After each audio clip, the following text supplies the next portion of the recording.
प्यारे दोस्तों, जय माता दी। शुक्रवार के दिन मां संतोषी का व्रत पूजन किया जाता है। इस पूजा के दौरान माता की आरती, पूजन तथा अंत में माता की कथा सुनी जाती है। तो फिर आइए जानें शुक्रवार के दिन की जाने वाली संतोषी माता व्रत कथा।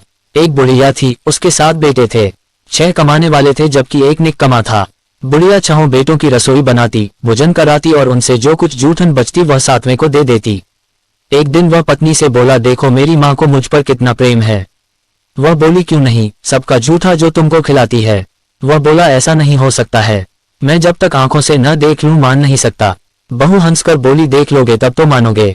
प्यारे दोस्तों, वीडियो पूरा देखना। वीडियो अच्छी लगे तो चैनल को सब्सक्राइब कर लेना और वीडियो कैसी लगी कमेंट बॉक्स में अपनी राय जरूर देना। कुछ दिन बाद त्योहार आया। घर में 7 प्रकार के भोजन और चूरमे के लड्डू बने। वह जांचने को सिर दुखने का बहाना कर पतला वस्त्र सिर पर ओढ़े रसोई घर में सो गया। वह कपड़े में से सब देखता रहा। 6 भाई भोजन करने आए। उसने देखा माँ ने उनके लिए सुंदर आसन बिछा नाना प्रकार की रसोई परोसी और आग्रह करके उन्हें जमाया। वह देखता रहा। 6 भोजन करके उठे तब माँ ने उनकी झूठी थालियों में से लड्डुओं के टुकड़े उठाकर एक लड्डू बनाया। जूठन साफ कर बुढ़िया माँ ने उसे पुकारा, बेटा 6 भाई भोजन कर गए, अब तू ही बाकी है, उठ तू कब खाएगा। वह कहने लगा, माँ मुझे भोजन नहीं करना, मैं अब परदेश जा रहा हूँ। माँ ने कहा, कल जाता हो तो आज चला जा। वह बोला, हाँ आज ही जा रहा हूँ। ये कहकर वह घर से निकल गया। तो फिर क्या उसे चलते समय पत्नी की याद आ गई। वह गौशाला में कंडे की थाप रही थी। वह वहां जाकर बोला, मेरे पास तो कुछ नहीं, यह अंगूठी है, सो ले और अपनी कुछ निशानी मुझे दे। वह बोली, मेरे पास क्या है, ये गोबर भरा हाथ है। ये कहकर उसकी पीठ पर गोबर के हाथ की थाप मार दी। वह चल दिया। चलते चलते दूर देश पहुंचा। वहां एक साहूकार की दुकान थी। वहां जाकर कहने लगा, भाई मुझे नौकरी पर रख लो। साहूकार को जरूरत थी, बोला, रह जा। लड़के ने पूछा, तनख्वाह क्या दोगे। साहूकार ने कहा, काम देखकर दाम मिलेंगे।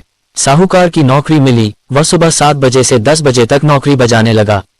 कुछ दिनों में दुकान का सारा लेन देन, हिसाब किताब, ग्राहकों को माल बेचना, सारा काम करने लगा।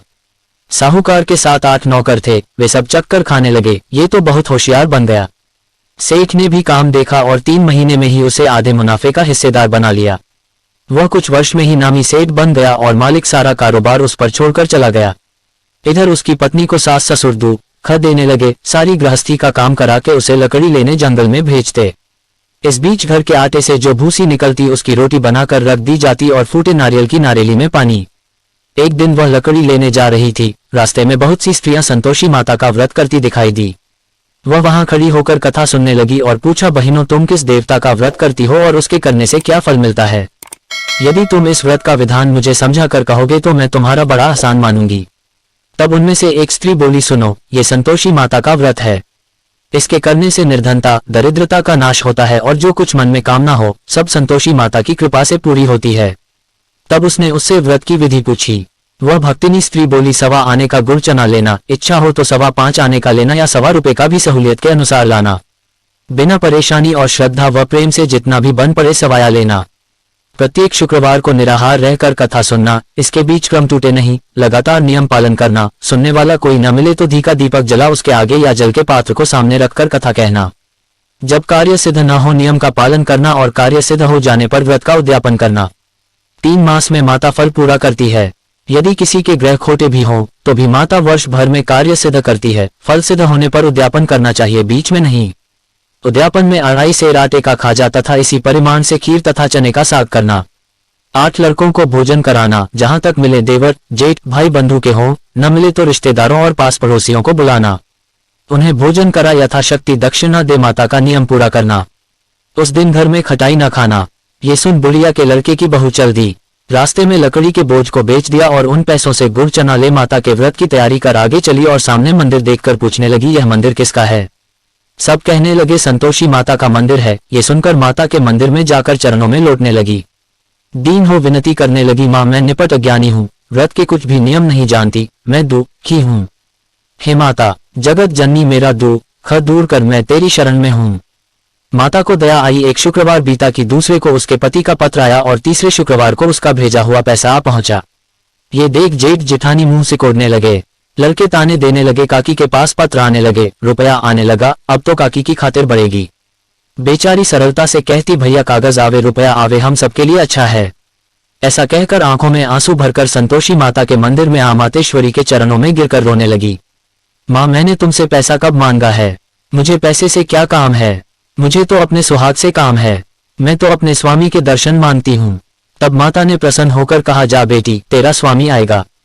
ये सुनकर खुशी से बावली होकर घर में जा काम करने लगी। अब संतोषी माँ विचार करने लगी, इस भोली पुत्री को मैंने कह तो दिया कि तेरा पति आएगा, लेकिन कैसे? वह तो इसे स्वप्न में भी याद नहीं करता। उसे याद दिलाने को मुझे ही जाना पड़ेगा। इस तरह माताजी उस बुढ़िया के बेटे के पास जा स्वप्न में प्रकट हो कहने लगी, साहूकार के बेटे, सो रहा है या जागता है? वह कहने लगा, माता सोता भी नहीं जागता भी नहीं हूँ, कहो क्या आ गया है? माँ कहने लगी, तेरे घर बार कुछ है कि नहीं? वह बोला, मेरे पास सब कुछ है, माँ बाप है, बहू है, क्या कमी है? माँ बोली, भोले पुत्र, तेरी बहू घोर कष्ट उठा रही है, तेरे माँ बाप उसे परेशानी दे रहे हैं, वह तेरे लिए तरस रही है, तू उसकी सुध ले। वह बोला, हाँ माता जी ये तो मालूम है, परंतु जाऊं तो कैसे? परदेश की बात है, लेन देन का कोई हिसाब नहीं, कोई जाने का रास्ता नहीं आता, कैसे चला जाऊं? माँ कहने लगी, मेरी बात मान, सवेरे नहा धोकर संतोषी माता का नाम ले, घी का दीपक जला, दंडवत कर दुकान पर जा बैठ। देखते देखते सारा लेन देन चुप जाएगा, जमा का माल बिक जाएगा, सांझ होते होते धन का भारी ढेर लग जाएगा। अब बूढ़े की बात मानकर वह नहा धोकर संतोषी माता को दंडवत घी का दीपक जला दुकान पर जा बैठा। थोड़ी देर में देने वाले रुपया लाने लगे, लेने वाले हिसाब लेने लगे। कोठे में भरे सामान के खरीददार नकद दाम दे सौदा करने लगे। शाम तक धन का भारी ढेर लग गया। मन में माता का नाम ले चमत्कार देख प्रसन्न हो घर ले जाने के वास्ते गहना कपड़ा सामान खरीदने लगा। यहाँ काम से निपट तुरंत घर को रवाना हुआ। उधर उसकी पत्नी जंगल में लकड़ी लेने जाती है, लौटते वक्त माताजी के मंदिर में विश्राम करती। वह तो उसके प्रतिदिन रुकने का जो स्थान ठहरा। धूल उड़ती देख वह माता से पूछती है, हे माता, ये धूल कैसे उड़ रही है? माता कहती है, हे पुत्री, तेरा पति आ रहा है। अब तू ऐसा कर, लकड़ियों के 3 बोझ बना ले, एक नदी के किनारे रख और दूसरा मेरे मंदिर पर व तीसरा अपने सिर पर। तेरे पति को लकड़ियों का गट्ठर देख मोह पैदा होगा, वह यहाँ रुकेगा, नाश्ता पानी खाकर माँ से मिलने जाएगा। तब तू लकड़ियों का बोझ उठाकर जाना और चौक में गट्ठर डालकर जोर से आवाज लगाना, लो सासू जी, लकड़ियों का गट्ठर लो, भूसी की रोटी दो, नारियल के खेपड़े में पानी दो, आज मेहमान कौन आया है? माताजी से बहुत अच्छा कहकर वह प्रसन्न मन से लकड़ियों के 3 गट्ठर बनाए, एक नदी के किनारे पर और एक माताजी के मंदिर पर रखा। इतने में मुसाफिर आ पहुंचा। सूखी लकड़ी देख उसकी इच्छा उत्पन्न हुई कि हम यहीं पर विश्राम करें और भोजन बनाकर खा पीकर गांव जाएं। इसी तरह रुककर भोजन बना, विश्राम करके गांव को गया। सबसे प्रेम से मिला। उसी समय सिर पर लकड़ी का गट्ठर लिए वह उतावली सी आती है। लकड़ियों का भारी बोझ आंगन में डालकर जोर से 3 आवाज देती है, लो सासू जी, लकड़ियों का गट्ठर लो, भूसी की रोटी दो, आज मेहमान कौन आया है? ये सुनकर उसकी सास बाहर आकर अपने दिए हुए कष्टों को भुलाने हेतु कहती है, बहू ऐसा क्यों कहती है? तेरा मालिक ही तो आया है, आ बैठ, मीठा भात खा, भोजन कर, कपड़े गहने पहन। उसकी आवाज सुन उसका पति बाहर आता है। अंगूठी देख व्याकुल हो जाता है। माँ से पूछता है, माँ ये कौन है? माँ बोली, बेटा ये तेरी बहू है, जब से तू गया है तब से सारे गांव में भटकती फिरती है, घर का कामकाज कुछ करती नहीं, 4 पहर आकर खा जाती है। वह बोला, ठीक है माँ, मैंने इसे भी देखा और तुम्हें भी, अब दूसरे घर की चाबी दो, उसमें रहूंगा। माँ बोली, ठीक है, जैसी तेरी मर्जी।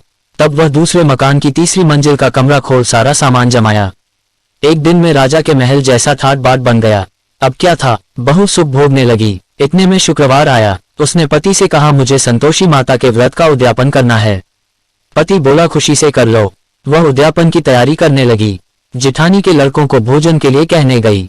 उन्होंने मंजूर किया, परंतु पीछे से जिठानी ने अपने बच्चों को सिखाया, देखो भोजन के समय खटाई मांगना, जिससे उसका उद्यापन पूरा न हो। लड़के जीमने आए, खीर खाना पेट भर खाया, परंतु बाद में खाते ही कहने लगे, हमें खटाई दो, खीर खाना हमको नहीं भाता, देखकर अरुचि होती है। वह कहने लगी, भाई खटाई किसी को नहीं दी जाएगी, ये तो संतोषी माता का प्रसाद है। लड़के उठ खड़े हुए, बोले पैसा लाओ। बोली बहू कुछ जानती नहीं थी, उन्हें पैसे दे दिए। लड़के उसी समय हट करके इमली खटाई ले खाने लगे। ये देखकर बहू पर माताजी ने कोप किया। राजा के दूत उसके पति को पकड़ कर ले गए।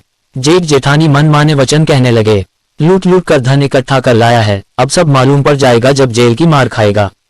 बहू से यह सहन नहीं हुए। रोती हुई माताजी के मंदिर गई, कहने लगी, हे माता, तुमने क्या किया? हंसाकर अब भक्तों को रुलाने लगी। माता बोली, बेटी तूने उद्यापन करके मेरा व्रत भंग किया है। वह कहने लगी, माता मैंने कुछ अपराध किया है, मैंने तो भूल से लड़कों को पैसे दे दिए थे, मुझे क्षमा करो, मैं फिर तुम्हारा उद्यापन करूंगी। माँ बोली, अब भूल मत करना। वह कहती है, अब भूल नहीं होगी, अब बतलाओ वे कैसे आवेंगे? माँ बोली, जा पुत्री, तेरा पति तुझे रास्ते में आता मिलेगा। वह निकली, राह में पति आता मिला। वह पूछी कहाँ गए थे। वह कहने लगा इतना धन जो कमाया है उसका टैक्स राजा ने मांगा था, वह भरने गया था। वह प्रसन्न हो बोली भला हुआ, अब घर को चलो। कुछ दिन बाद फिर शुक्रवार आया। वह बोली मुझे फिर माता का उद्यापन करना है। पति ने कहा करो। बहू फिर जेठ के लड़कों को भोजन को कहने गई। जेठानी ने एक दो बातें सुनाई और सब लड़कों को सिखाने लगी, तुम सब लोग पहले ही खटाई मांगना। लड़के भोजन से पहले कहने लगे हमें खीर नहीं खानी, हमारा जी बिगड़ता है, कुछ खटाई खाने को दो। वह बोली खटाई किसी को नहीं मिलेगी, आना हो तो आओ। वह ब्राह्मण के लड़के लाकर भोजन कराने लगी। यथाशक्ति दक्षिणा की जगह एक एक फल उन्हें दिया। संतोषी माता प्रसन्न हुई। संतोषी माता की कृपा होते ही 9वें मास में उसके चंद्रमा के समान सुंदर पुत्र प्राप्त हुआ। पुत्र को पाकर प्रतिदिन माता जी के मंदिर को जाने लगी। माँ ने सोचा ये रोज आती है, आज क्यों न इसके घर चलूं। यह विचार कर माता ने भयानक रूप बनाया। गुड़ चने से सना मुख, ऊपर सूंड के समान होठ, उस पर मक्खियां भिन भिन कर रही थी। देहली पर पैर रखते ही उसकी सास चिल्लाई, देखो रे, कोई चुड़ैल डाकिन चली आ रही है, लड़कों इसे भगाओ नहीं तो किसी को खा जाएगी। लड़के भगाने लगे, चिल्लाकर खिड़की बंद करने लगे। बहू रोशनदान में से देख रही थी, प्रसन्नता से पगली बन चिल्लाने लगी, आज मेरी माता जी मेरे घर आई है, वह बच्चे को दूध पीने से हटाती है। इतने में सास का क्रोध फट पड़ा। वह बोली क्या उतावली हुई है, बच्चे को पटक दिया। इतने में माँ के प्रताप से लड़के ही लड़के नजर आने लगे। वह बोली माँ मैं जिसका व्रत करती हूँ ये संतोषी माता है। सबने माता जी के चरण पकड़ लिए और विनती कर कहने लगे, हे माता, हम मूर्ख हैं, अज्ञानी हैं, तुम्हारे व्रत की विधि हम नहीं जानते, व्रत भंग कर हमने बड़ा अपराध किया है, जग माता आप हमारा अपराध क्षमा करो। इस प्रकार माता प्रसन्न हुई। बहू को प्रसन्न हो जैसा फल दिया वैसा माता सबको दे, जो पढ़े उसका मनोरथ पूर्ण हो। बोलो संतोषी माता की जय। प्यारे दोस्तों, वीडियो कैसी लगी कमेंट बॉक्स में जरूर बताना और प्लीज हमारे चैनल को सब्सक्राइब करके बेल आइकन घंटी को प्रेस कर लेना, जिससे आने वाली नोटिफिकेशन सबसे पहले आप तक पहुंचे।